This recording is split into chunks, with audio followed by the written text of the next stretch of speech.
Welcome to the Intentional Encourager podcast, where each episode brings you compelling conversations and stories designed to entertain, enlighten, and encourage. And now here's your host, Brian Sexton.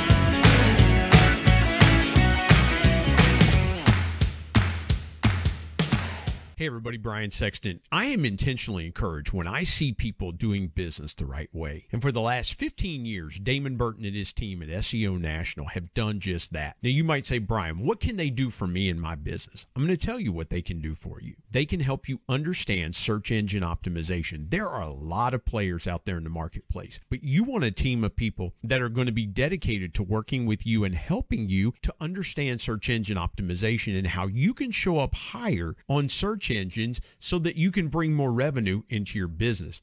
Damon and his team are full of integrity, honesty, decency, and trust. And if that's important to you and that encourages you, I would encourage you to give them a call today at 855-736-6285 or go to SEOnational.com and get a free quote and tell them you heard about it on the Intentional Encourager podcast. Get ready for a dynamite conversation coming up right now on the Intentional Encourager podcast. And welcome into the Intentional Encourager podcast. I'm your host, Brian Sexton. Thank you for joining us again today. Part 2 of my conversation with Lisa Riggs, the Sock Queen, royalty in the house with Sock Queen here. And if you listened to part 1, and again, you should have been fully versed on this. Lisa told you all about what she does. Now we're going to take you behind and tell you the story of how Lisa got here. And so, Lisa, I want you to go as far as you want to go back, tell as much of your story as you can. I'll jump in from time to time and ask a couple of different questions, but take me as far back as you want to take me, some challenges in business, life, things like that. And I just want people to know the journey to where you are today. Sure. Let's see. I'm trying to debate how far back to go. There's quite a few years. Well, once upon a time in a land far, far away. That might be a good start. Not that far away. I grew up in I have a very happy family. I love my parents, my brother. But I was a girl that struggled with. I didn't like myself. I had zero self-confidence growing up, and so it's ironic, like just this journey I've gone through where, I never wanted to stand out. I never wanted to be the center of attention or just, stand out in a crowd. And now that's what my socks help my customers do, is to stand out and be memorable. And so I've been able to take my journey from, just that lack of self-confidence to turning it around to really, making it a positive thing and helping people be able to express themselves and be memorable. I've gone from having I had a magician's assistant and just like, not like you think, to the Sock Queen and things like that. But, and I say that because you talk about struggling with self-confidence growing up. And now it's like, okay, I embrace who I am. I embrace this public side of who I am and what I do. How long did it take you to figure out, was it a journey into adulthood for you, or did you kind of overcome that, as a teenager, things like that? How was that transition for you to becoming a confident kind of person? Because sometimes you either, growing up, I don't feel like I've never not had self-confidence. So for me, that's kind of a foreign concept. I've always been a confident person. But what was that transition like for you, and when did it really start for you in your life? Yeah, one of the best things someone ever said to me was my 12-year-old friend, and this comes from a boy, and he said, Lisa, how is anyone ever going to like you unless you like yourself? And it certainly didn't change for me at that point. I think I started once I went to college and started to gain some independence, was when I started to grow my confidence, when I started to be able to see, I can do this by myself. And why would I ever doubt myself? And I got really good grades and like, I am smart. And, and so I started, it was really kind of getting that independence and proving myself. Even as I had, when I got married, finding somebody who loved me exactly for me, was a huge piece as well. And he helps me love myself. Having my kids as well, it became less about me and more about my family. And that was a really big help. I have always been a type A perfectionist.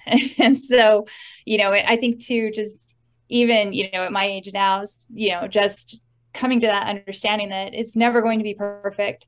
Whatever it is that you're trying to get to that is perfect is never going to be perfect. And just accepting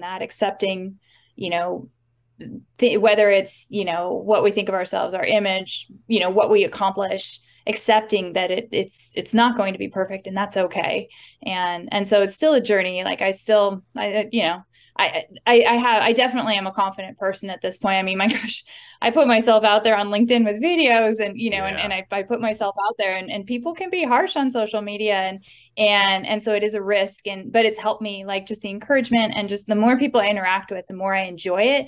And it's less about who I am or how I feel. And it's about the experience, and it's about just the ability to meet all of these people. And the business it's catapulted me to meet people like I never expected I would be able to have in those experiences. And like I said, yeah, it's not about me. It's about the experience. It's about the relationships, the networking, the people I'm meeting, their stories. And then it takes kind of that whole, are you confident or not, out of it. Yeah. What I was thinking as you were talking, Lisa, is that you sell a product that if it's not perfect, it's okay, because it's not like a shirt, or like we were talking before in the first part of this episode. You can get away with imperfection in socks. You can hide it. You can get away with it, I would think. Okay. And I am not the sock queen. I am not anywhere in sock royalty. Okay. This is just how I kind of, in my tiny mind, how I kind of perceive it. When you talk about perfection and having that type A perfectionist personality, what was the thing, maybe the event or something that happened that made you kind of say, I don't really have to be? Because I would not picture you talking with you now as long as we've talked. I don't get that perception of you. I don't perceive you as a type A perfectionist personality, because you just have this really calm demeanor about yourself. When did things start to kind of loosen for you, where you could say, hey, it's okay for things not to be perfect in my life? That's a good question. And I'm glad I'm hiding the control freak side of myself from you. And you're doing it great. You are doing an expert level job. That's very good. I have read that almost every entrepreneur has to have that control freak side of them, or else you maybe wouldn't get through all of the hardships. But so I'm just going to embrace that part of it. It really just started, I think, started a lot when I was running, when I was just more involved in the school, when I was home with the kids, and I was just starting to put myself out there. I was in community settings, and I knew what I was doing was about the school. It was for the good. Again, it didn't have anything to do with me. And I also knew, because it was volunteer, I could not control everything. And that if I actually, though, I did used to say, the hardest part about volunteering is that you can't fire volunteers. No, because, you get those people that they're like, yeah, I'm going to do this. And then you get to 2 days before the event and they haven't done it. And, but anyways, it was just just realizing, like, especially when you become a parent, I mean, you can't control situations. You have to go with the flow, and perfect doesn't exist at all when it comes to being a mother. I just did the best that I could. And I think that's when that was part of, and same as as a friend, as a wife, and every role that I play, sister, I transitioned it to just doing the best that I could. And I felt like, as long as the people know how I felt about them, that I cared about them or loved them, depending on, the relationship, that hopefully my best would be enough. And, and that then can apply to our work and, our volunteer lives, the way I play sports. Like, I did the best I could. I might not have won, but if I feel like if I go out there and I do my best, that is something I can be proud of. And that takes away that perfectionist, need. Well, I loved what you said about, and this is what I wrote down, knowing your sense of purpose in the midst of community. Because it would be easy to say, and I know what you're talking about there, being a parent, being involved. I was a public address announcer when my son played high school basketball. And so, I knew when I walked in the gym what I was about to do, and I knew I could do it very well, but still it was, you still had parents and grandparents going, how many points did my kid score? Did you get that? Things like that. And so, I knew kind of like, hey, listen, when the mic's on, that's probably not the time to come interrupt me. And I was kind of like that with some parents, is like, listen, I'm not trying to be mean, but when you see me pull that microphone to me, I got a job to do. Yeah.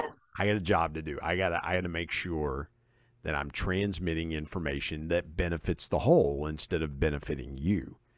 And so I love that. Take me now through your entrepreneurial journey. We touched on a little bit in part 1, but I want to know more about your entrepreneurial journey, because you mentioned to me, and again, you go back and listen to part 1, you talk about a little bit of that transition, but bring us back up to speed about your career and how you ended up at point A in your career to where you are now as the sock queen. I mean, come on. Who else? There's not too many people on the planet.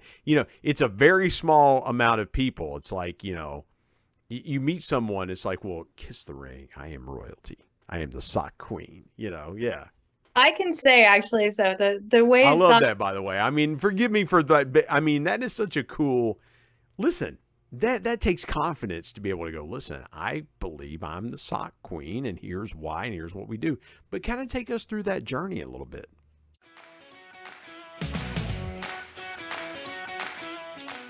Hey everybody, Brian Sexton. Prices are going up by the day. We've got to find ways to increase our household revenue. Now, a couple ways you could do that is, one, you could go and ask your boss for a raise. But if that doesn't work, I've got another way for you. It's my friend Joe Hart's program called Products for Profit. Joe's been a guest here on the Intentional Encourager podcast and told his story about how learning retail arbitrage changed his life, and he's been helping thousands of people change theirs. Now, retail arbitrage is simply this. It's taking a product and buying it and then reselling it online for a higher price, and you keep the profits. And guess what? Amazon and Walmart use third-party resellers every day to fulfill their customer orders. I want you to go to productsforprofit.com or productsforprofit.carrd.co. Get connected to Joe's team. Tell him you heard about it on the Intentional Encourager podcast, and start making money today with Products for Profit. And now let's get back to more great conversation on the Intentional Encourager podcast.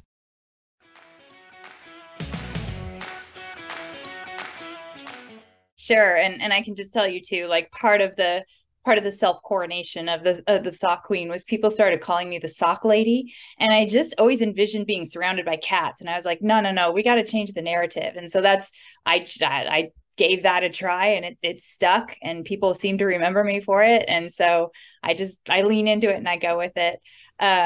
But yeah, so my career, I started out in HR, and I was working in Silicon Valley in high tech. I loved it.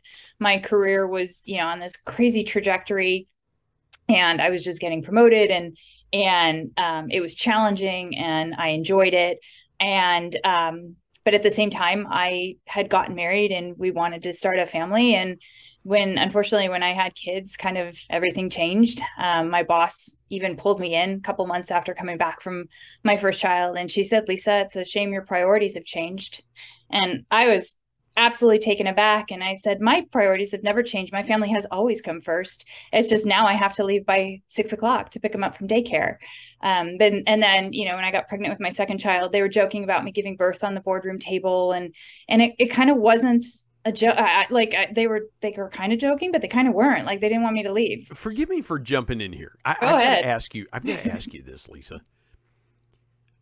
I live 2,500 miles from you out where you're at in California. Sure. 20,000 miles. Coast to coast, yeah. Exactly. So I've never really been to Silicon Valley, but you hear stories, you hear about all these different things that happen and things like that. What was the biggest in your boss saying to you, I just can't imagine being around someone that would have that level of going, okay, well, yeah, you had a kid, but 6 o'clock, come on, chop, chop. We got work to do. Things like that. What was one thing that was eye-opening to you about your time at Silicon Valley that you said, if I own my own business or I do it this way, I'm never doing this one thing that you saw in your time in Silicon Valley? Definitely. So, and as a note, that my female boss said that to me. Yeah. In HR, like you can't get a better setup to maybe be understanding. And I also, the note about me leaving at 6 o'clock, I was in the office by 8. It wasn't like I was pulling in at noon, and pulling out. And so one of the other, they transitioned me. I went part-time we were trying to just work something out that was going to work. And so I went part-time, and then they transitioned me to supporting customer support, which is a 24/7 environment. And so here I'm supposed to be a part-time home with my infant. I was still in the office 3 days a week. I was working when I wasn't supposed to be working when I was at home with him, because they transitioned me to a 24/7 support environment. And I just felt the whole time like they were setting me up for failure. And that was my takeaway, was I knew if I ever ran my own business, I would ensure that I set people up, set my employees, set the company up, set myself up for success. I would never put somebody in that situation where they just feel like they are set up for failure. And if I did, accidentally or unintentionally, I would want those lines of communication to be so well established and open that they feel like they could come to me and we could have that conversation, because it definitely happens unintentionally. But the person in that circumstance there needs to be a relationship there where they feel like they're not going to lose their job if they come to you and have this conversation. So that was one of my biggest takeaways. My other big takeaway, I've always said this, if I ever ran my own business, I would give my employees their birthday as a holiday. And I do that. Wow.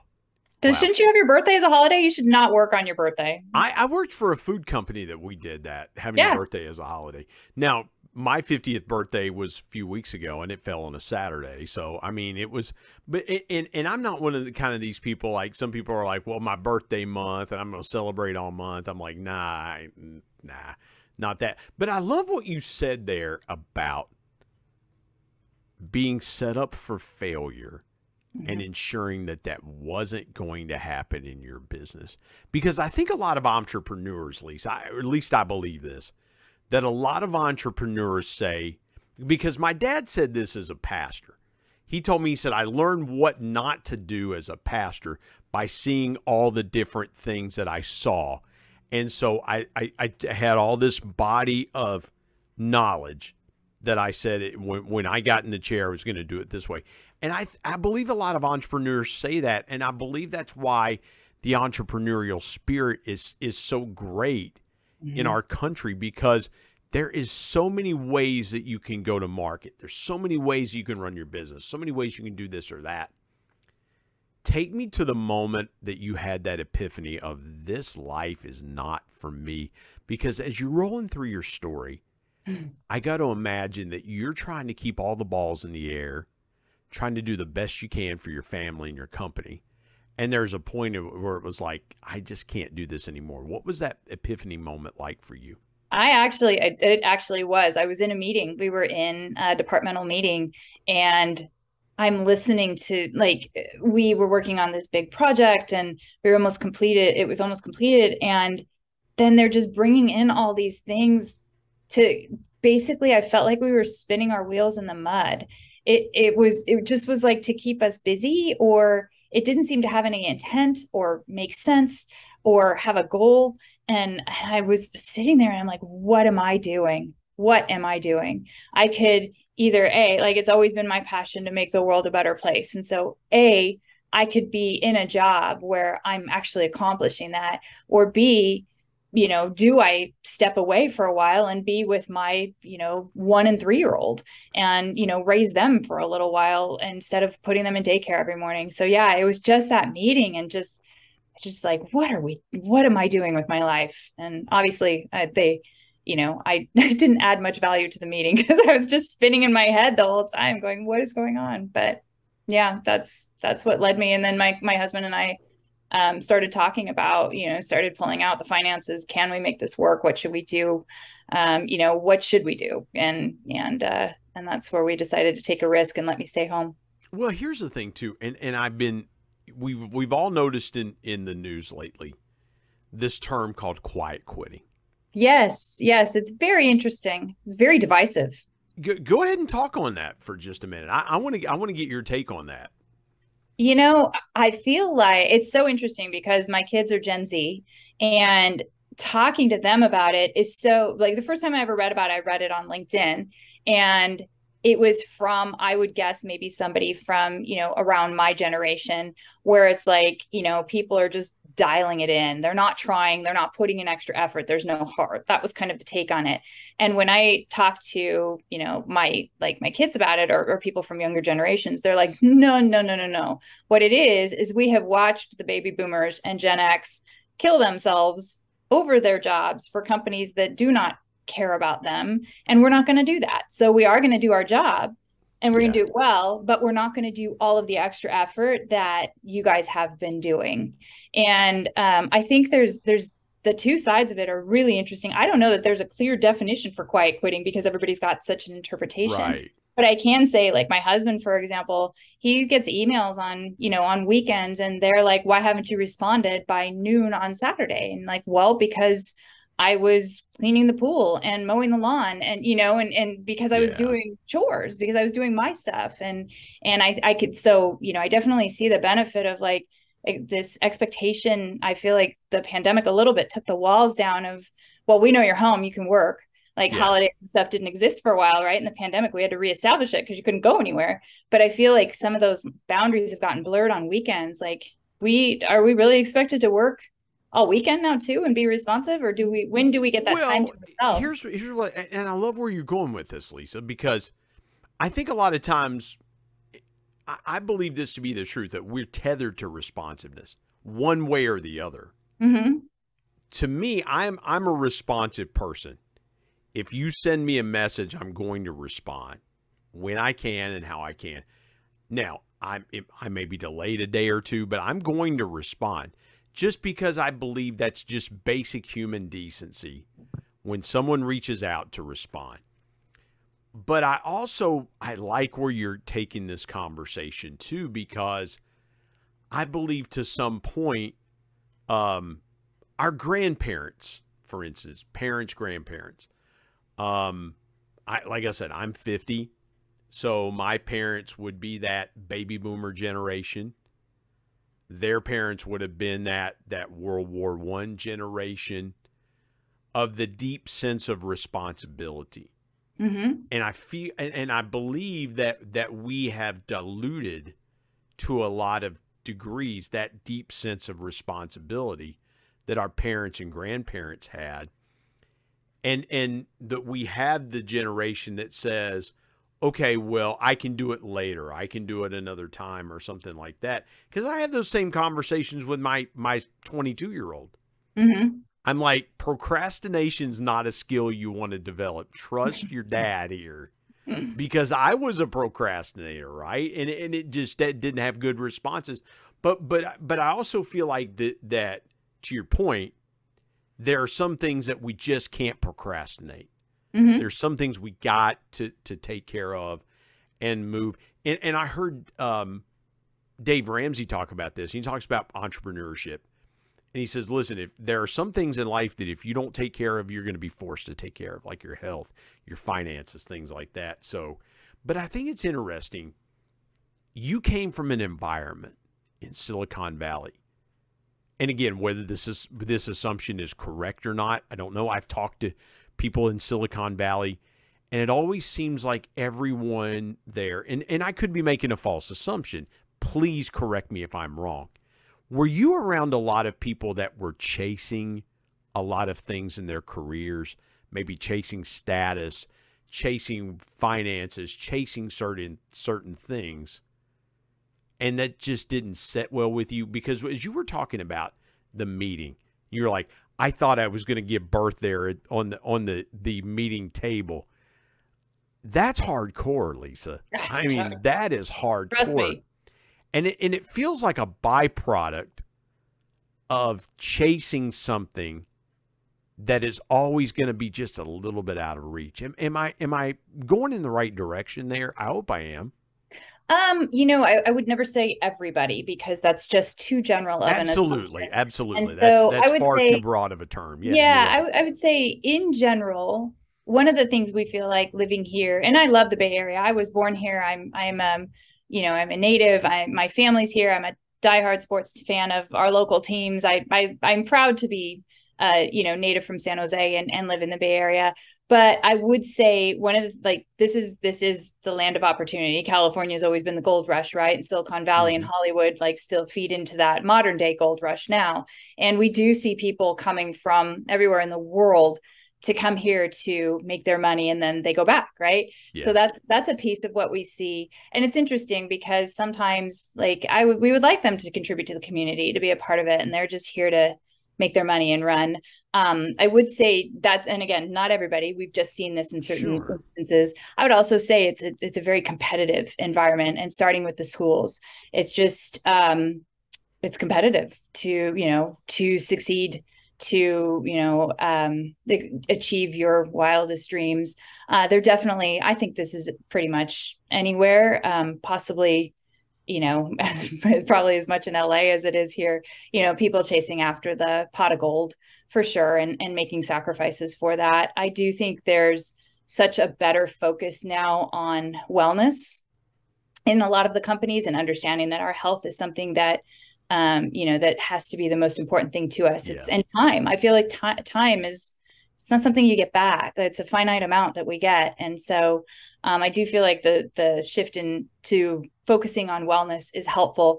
But when you're talking about like our grandparents and our parents, they did, like my dad's a workaholic. He was running a company at age 35 and he would work 6 a.m. to 6 p.m. I specifically remember because dinner was on the table at 6:30, and if he was home or not, we ate, but he was 6 to 6. But the difference that our grandparents and our parents had was when they left the office, there was no way to reach them. There was not email. There was like my dad had a secretary who answered the phone. There was no voicemail. There was nothing. And so work hours actually stopped. And I think that's where, the later generations now with the cell phone, you can find anybody at any time. And I think that's where the boundaries have gotten blurred and possibly, back to the quiet quitting. Part of probably why that pushback is coming is just because you can send me an email on a Saturday, I will respond to you. I agree with you. I respond to everybody that doesn't cold email me. Yeah, 100%.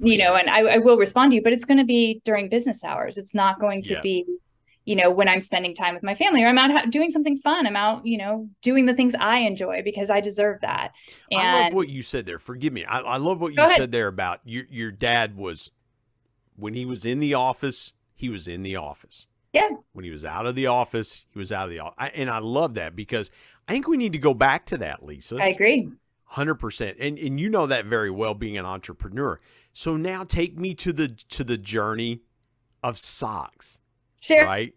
Sure. I mean, I was thinking about something a minute ago that you were talking, and we were talking, and I've kind of teased you, and I don't mean it to be a tease. I think it's absolutely fabulous, the headline, the Sock Queen.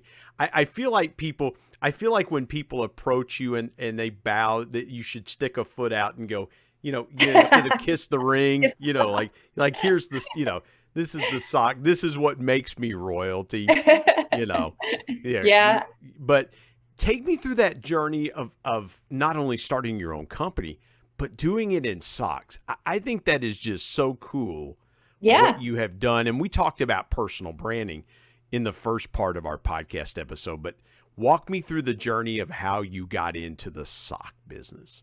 Yeah. So as I mentioned, I quit my job and I was home with the kids. And so we got to a point where I was on our education foundation. I was running the after school sports program, which was at the middle school, which was 90% parent funded. And I had done t-shirts for branding the year before to establish, our sports in Moreland. And this next year, I was trying to think of something that would motivate donations. Since it was 90% parent funded, we needed the parents to pay every season that their child played, not just in the fall.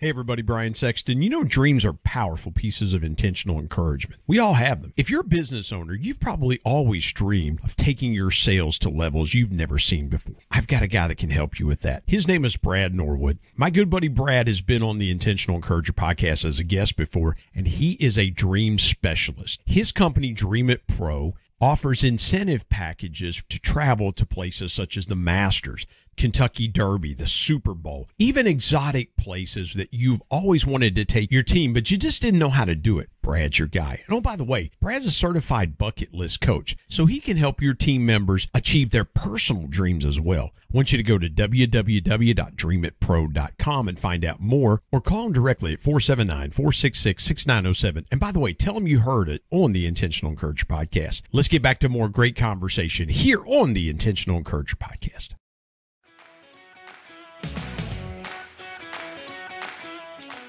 And so we see this huge drop off, and we still had to pay all the costs. And so And Lisa, that happens in a lot of communities. It definitely does. Well, yeah, it's very common. It's not a judgment on anybody. It's very common. No, it happened not too far from here. I don't mean to interrupt you again, but it had happened not too far from here a few years ago in Columbus, Ohio. We're about 3 hours from Columbus, Ohio, and they were one of the first in this region to begin a kind of pay-for-play kind of thing, because the cost of equipment kept going up and up and up, and they just needed to do something to get that revenue back into their athletic departments, just so they can afford equipment and buses, things that the schools had. Yeah, 100%. Transportation is so expensive.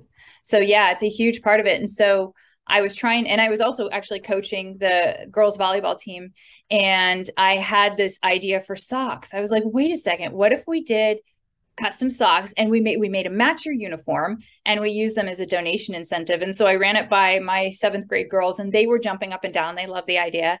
And I thought, oh, and then I can give a free pair to the coaches, and that'll motivate them to wear them.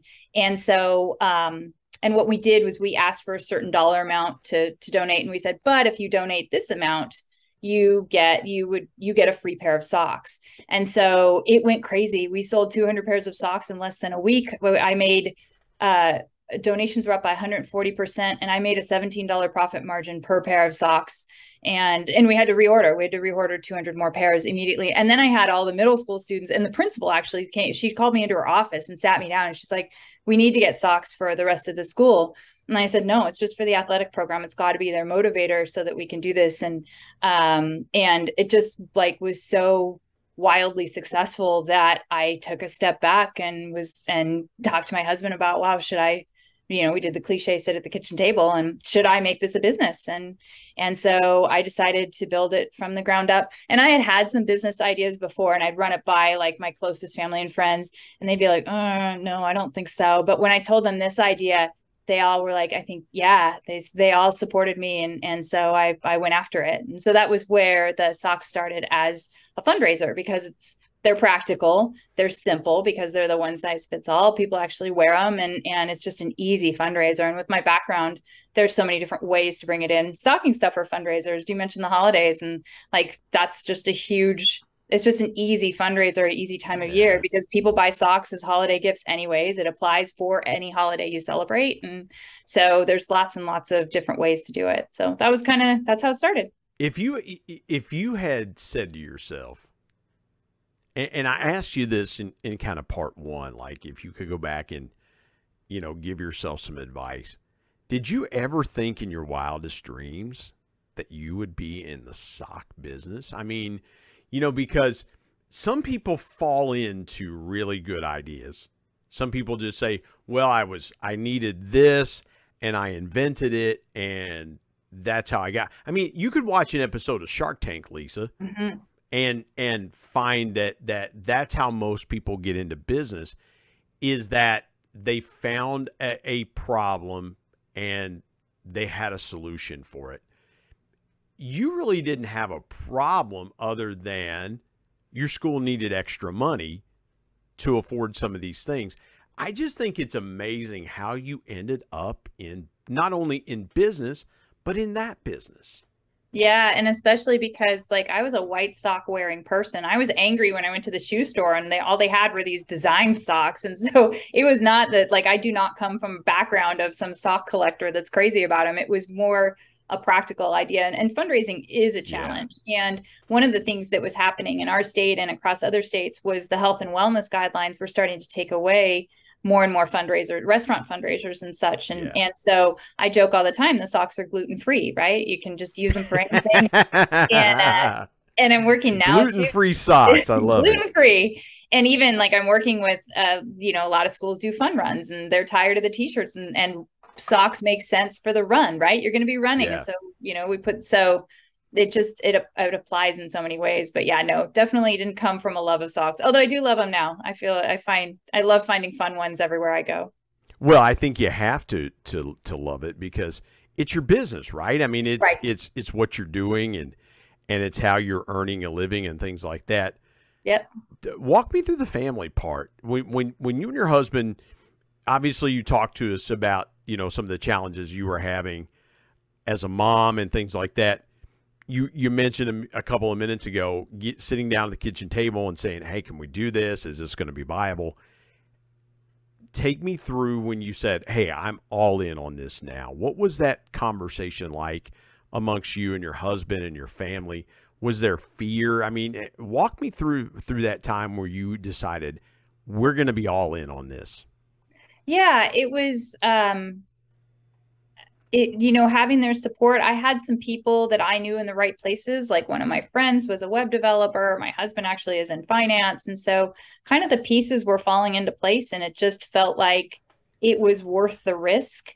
I had a plan of action to go to a couple of conventions actually and test out, like, in person, go, as a way to get leads, and just kind of test out, is this even a good idea? And so, and so I put it to, put boots to the ground right away as soon as I could to No pun intended, right? for a company that, that I could grow. And if it actually was a good idea.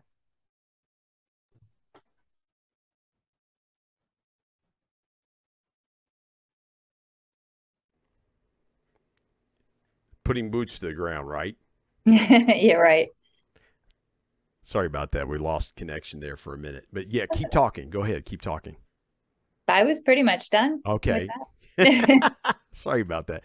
that. Technical difficulties, folks. We're having It them. happens. We're having them at the moment. Yeah, we're having some equipment issues here. But Lisa, I asked you in the first part as we kind of wrap up this part of our conversation.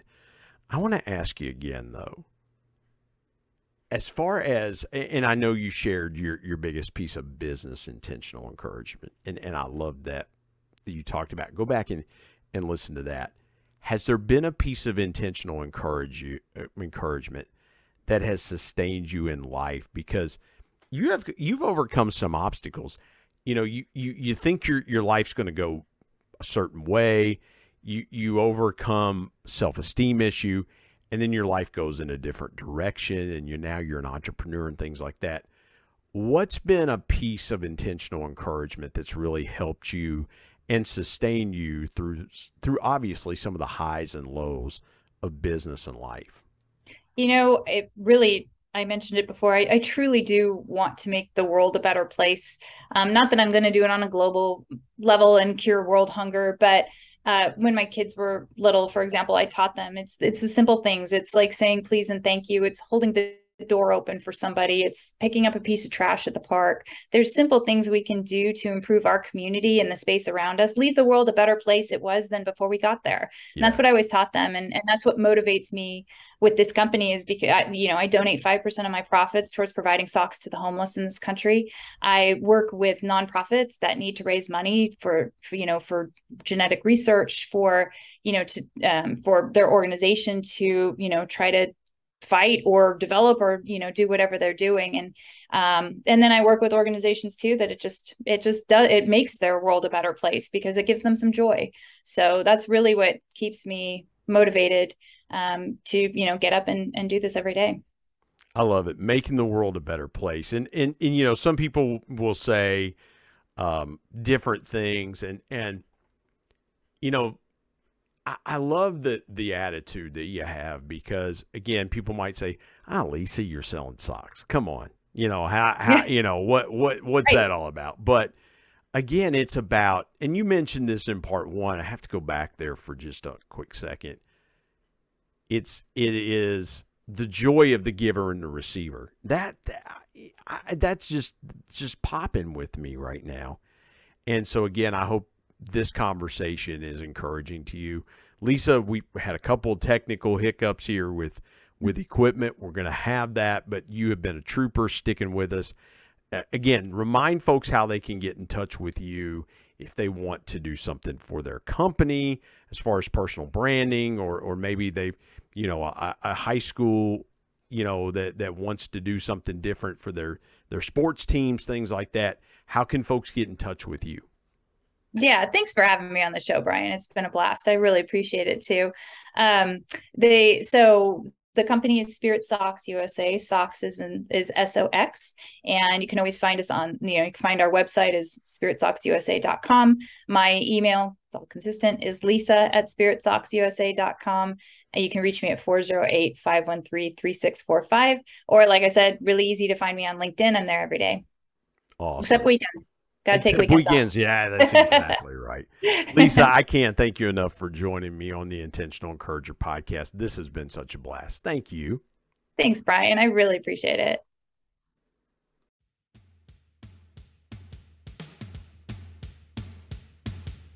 My thanks as always to producer Bryce Sexton and technical advisor Matt Means. And of course, the ultimate thanks goes to the Lord Jesus Christ, who provides intentional encouragement every day through his word. If you're not subscribed to the Intentional Encourager podcast, hit the subscribe button wherever you get podcasts so you don't miss an exciting episode where you can get encouraged and stay encouraged. And remember, anyone, anywhere, at any time, any place can be an intentional encourager.